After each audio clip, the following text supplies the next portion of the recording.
नीना बहुत ही सुंदर थी। उसकी शादी रमेश से हुई थी और नीना अपनी मैरिड लाइफ में बहुत खुश थी। लेकिन उसकी एक प्रॉब्लम थी जिस वजह से वो हमेशा परेशान रहती थी। अब क्या है वो प्रॉब्लम, चलिए देखते हैं। दिन के वक्त, नीना बेबी, तुम वर्ल्ड की बेस्ट वाइफ हो। I love you so much. अच्छा पतिदेव, दूर ही रहो वरना सर फोड़ दूंगी। दिन में चिपक चिपक कर प्यार करते हो, रात में तो प्यार की गंगा में सूखा पड़ जाता है। हाँ। अरे ऐसा ना कहो ना मेरी जान, तुम्हारे लिए ही तो मेरा दिल हमेशा गार्डन गार्डन रहता है। हाँ, और ऐसा गार्डन कि वहाँ प्यार का फूल ही नहीं खिलता। फूल कहीं के, जाओ यहाँ से। बेबी, लव यू, प्लीज मान जाओ ना मेरी जान।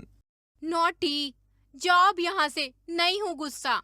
लव यू डार्लिंग, बाय, शाम को मिलते हैं। इसके बाद रमेश ऑफिस चला जाता है। वहीं शाम के वक्त, आज मैं मूवी की टिकट बुक करा देती हूँ। दोनों मियाँ बीवी कॉर्नर वाली सीट पर बैठकर रोमांटिक मूवी देखेंगे।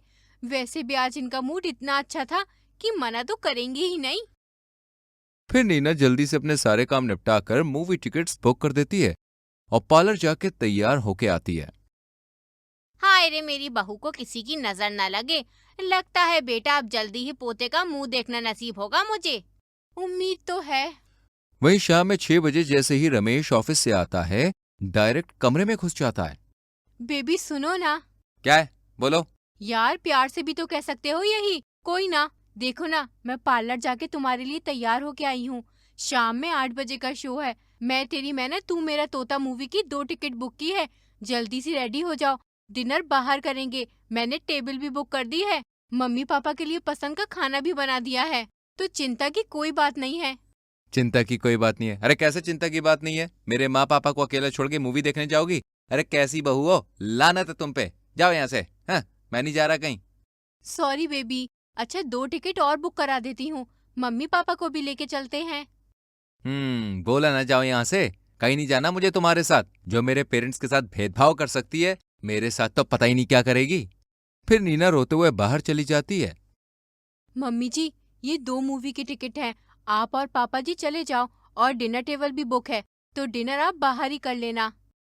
तो ये प्लान है, आज घर में अकेले? ठीक है बहू, वैसे भी तेरे ससुर जी के साथ डेट पर गए बरसों हो गए हैं। फिर सास ससुर बाहर चले जाते हैं। वो वहां एंजॉय कर रहे होते हैं और रमेश यहाँ घर में अपनी बीवी नीना से दूर भाग रहा होता है। पता नहीं इनको क्या हो गया है। दिन में आके प्यार जताएंगे, रात में तो मेरी तरफ देखते ही नहीं है। वहीं अगले दिन फिर से रमेश आगे नीना को सॉरी बोल के मनाने लगता है और दिन में उसे बहुत प्यार और रोमांस करता है। नीना सोचती है कि रमेश का मूड अब ठीक है, लेकिन रात होते ही रमेश ऐसे बर्ताव करता है कि वो अपनी बीवी को मानो जानता ही नहीं है। वो बीवी नहीं, मानो उसकी दुश्मन है। वो उसे अपने पास आने भी नहीं देता। ऐसे ही दिन बीत रहे थे। नीना इन सबसे अब तंग आ जाती है। बस अब बहुत हुआ। अभी ये अच्छे मूड में गए हैं। मैं कोई प्लान बनाऊंगी, रात में आके ये उसे चौपट कर देंगे। आज शाम में ही मैं के चली जाती हूँ, और कभी वापस नहीं आऊंगी। फिर चलाएं ये जिससे इन्हें चक्कर चलाना है, क्योंकि बीवी में तो इंटरेस्ट है नहीं। चली जाऊंगी तब इन्हें समझ आएगा। वहीं नीना शाम होते ही अपने मायके के लिए निकल जाती है। वहीं अंधेरा हो चुका था और रमेश को ऑफिस से आने में देर हो गई थी। नीना जा रही होती है, तभी वो देखती है कि रमेश दीवार को पकड़ के धीरे धीरे कदम बढ़ा रहा था, जैसे मानो कोई अंधा व्यक्ति हो। वहीं जब रमेश रोड क्रॉस करने लगता है तो अचानक से एक गाड़ी उसे ठोकने ही वाली होती है कि नीना उसके पास पहुंचकर उसे बचा लेती है।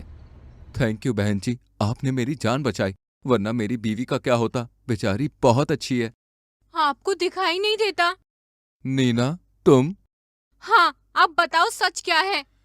तब रमेश नीना को सारी बात बताता है कि दरअसल उसे रतौंधी हो गई है, जिस कारण वो रात में कुछ भी देख नहीं पाता। इसलिए वो नीना से प्यार नहीं कर पाता और दूर दूर रहता है, ताकि नीना को पता न चले कि रमेश की आंखों में कोई दिक्कत है। आप इतनी बड़ी प्रॉब्लम कैसे छुपा सकते हो?